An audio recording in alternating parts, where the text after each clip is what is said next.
আমাদের অনেকের পছন্দ আমের আচার। শুনলে খেতে ইচ্ছে করে, তাই না? হ্যাঁ, আমাদের অনেকের খুবই পছন্দ এই আমের আচার। আজকে আমি আমের ঝুরি আচার তৈরি করব।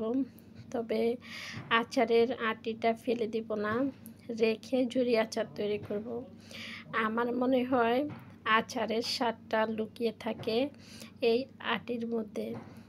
আচার খাওয়ার পরে এই আটিটা খেতে কিন্তু দারুণ লাগে, অনেক মজা লাগে।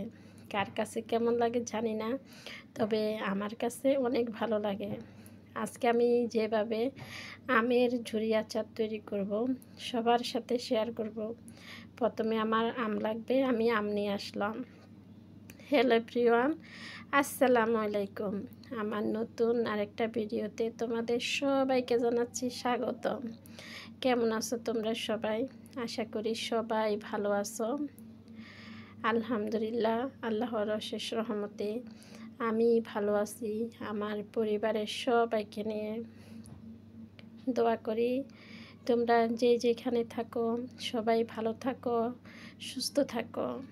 আমি আম কেটে নিলাম। আমগুলা একে সমানভাবে কেটে নিলাম। একইভাবে করে আমগুলা মোটাও করা যাবে না, চিকনও করা যাবে না। আটিটা রেখে আমি বটির সাহায্যে আমগুলা কেটে নিয়েছি। ছুরি দিয়ে আমি কাটতে পারিনি, আমগুলার আটি অনেক শক্ত হয়ে গেছে। তারপর আমি আমগুলা কেটে লবণ পানি দিয়ে 1 ঘন্টার জন্য এভাবে রেখে দিব।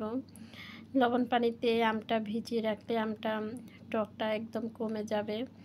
এই কারণে আমি লবণ পানিতে আমটা ভিজিয়ে নিলাম।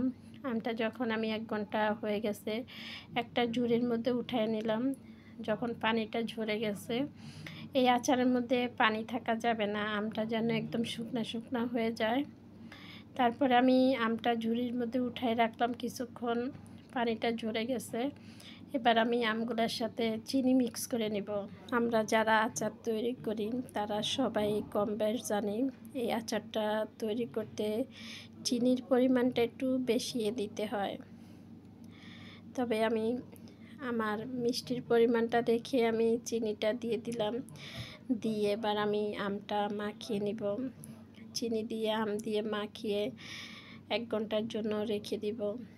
রেখে দিয়ে আমি যেভাবে আমি তৈরি করি সেভাবে দেখাচ্ছি। ঝুরি আচারটা আমার মনে হয় সবাই এভাবে তৈরি করে, যে আটিটা ফেলে দেয় অনেকে, আবার আমি আজকে আটি শুদ্ধে এই আচারটা তৈরি করে নিলাম, কারণ আমার মনে হয় আচারের এই আটিটা খেতে ভালো লাগে বেশি।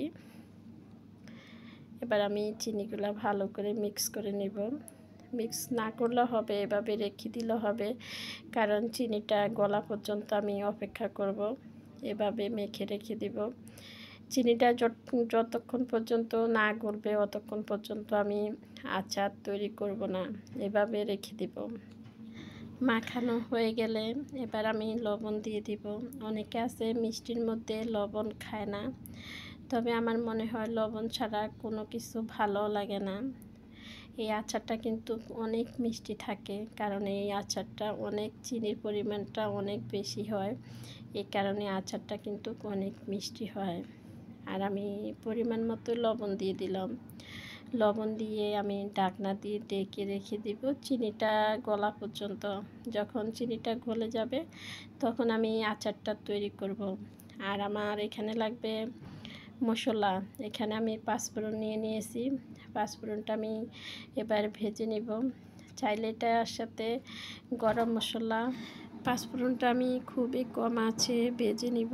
আমরা সবাই জানি 5 ফোড়নটা যদি একটু বেশি ভাজা হয়ে যায় তাহলে কিন্তু তিতা হয়ে যাবে, তিতা করা যাবে না। খুবই কম আছে, আস্তে আস্তে করে ভেজে নিতে হবে। আর এখানে গরম মশলা ব্যবহার করা যাবে। আমি আগে যে মশলাগুলো রেডি করেছি ওইখানে আমার গরম মশলাটা দেওয়া আছে, এই কারণে এই মশলাগুলোর মধ্যে আমি গরম মশলা দিলাম না, এভাবে ভেজে নিলাম। আর আচারের স্বাদ কিন্তু আসে শুকনা মরিচ থেকে। আমাদের শুকনা মরিচ কিন্তু দিতেই হবে, শুকনা মরিচ ছাড়া কিন্তু আচার তো কখনোই ভালো আসবে না। আমার যে আপু ভাইয়ারা আমার সাথে এ পর্যন্ত এসেছেন প্লিজ একটা লাইক দিয়ে দিবেন। আপনাদের একটা লাইক, সুন্দর একটা কমেন্টে আমাকে আরেকটা ভিডিও বানাতে সাহায্য করে। সত্যি বলতে এই কমেন্টগুলা আমাদের আরেকটা ভিডিও বানাইতে উৎসাহ জাগায়। আর আমার যে আপু ভাইয়েরা আমার ভিডিওগুলো দেখেন, এখন আমার চ্যানেলটা সাবস্ক্রাইব করেনি, আমার চ্যানেলটা সাবস্ক্রাইব করে দিয়ে আমাকে সামনে এগিয়ে যেতে সাহায্য করতে পারেন। যারা এই কাজগুলো করে দিয়েছেন তাদেরকে জানাচ্ছি অসংখ্য অসংখ্য ধন্যবাদ। আসলে আমরা এভাবে একে অপরের পাশে থেকে চাইলে সামনে এগিয়ে যেতে পারি। আর যখন আমার চিনিগুলা গলে গেছে, তখন আমি আমগুলো একটা কড়াইতে দিয়ে দিলাম। তারপরও বাটির মধ্যে কিছু কিছু চিনি এখনও রয়ে গেছে, পুরা চিনিটা গলে নেই, প্রায় 1 ঘন্টা রেখে দিয়েছি। তারপরও চিনিটা আস্তে আস্তে রয়ে গেছে।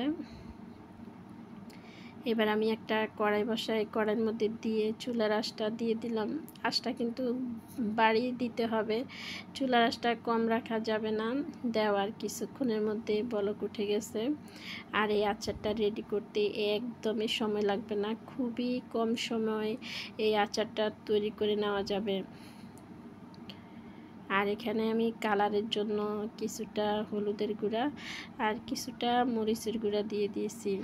দিয়ে সামান্য করে একটু নেড়ে দিলাম, বেশি লাড়া যাবে না, তাহলে আমটা গলে যাবে। আর এই অবস্থাতে আমটা কিন্তু আমি খুবই সাবধানে করে আমটা একটু লাইড়া দিলাম, কারণ হলুদগুলা যেন মিশে যায় এই কারণে। আর এই পর্যায়ে চাইলে আপনারা মিষ্টির পরিমাণ যারা কম খান